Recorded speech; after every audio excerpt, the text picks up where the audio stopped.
Welcome to TRB English Decode, The Canterbury Tales. இது எழுதினது Geoffrey Chaucer. He is the father of English literature. இந்த ஒர்க்கை Chaucer frame நரேட்டிவ்ல எழுதியிருப்பாரு. இது ஒரு unfinished piece of work by him. இதில் சாசரோட சேர்த்து மொத்தம் 30 பில்கிரிம்ஸ் இருப்பாங்க.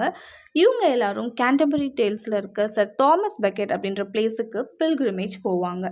அப்படி போகும்பொழுது போர் அடிக்காமல் இருக்கிறதுக்காக ஈச் பில்கிரும் போகும்போது 2 ஸ்டோரியும் வரும்போது 2 ஸ்டோரியும் சொல்லணுன்ற ஒரு காம்படிஷன் நடக்கும். அப்படி பார்த்தா டோட்டலி 120 டேல்ஸ் சாசர் எழுதணும்னு பிளான் பண்ணி ஜஸ்ட் 24 டேல்ஸ் மட்டுமே இந்த ஒர்க்கில் எழுதியிருக்காரு. இந்த ஒர்க் பற்றி டீட்டெயில்டாக ஃபுல் வீடியோ டிஸ்கிரிப்ஷனில் அட்டாச் பண்ணியிருக்கேன், ப்ளீஸ் வாட்ச் இட். இப்போது இது ரிலேட்டடாக ஒரு கொஷின் பார்ப்போம்.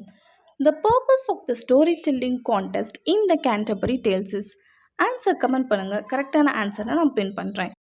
தேங்க்யூ ஃபார் வாட்சிங். Do follow for more videos.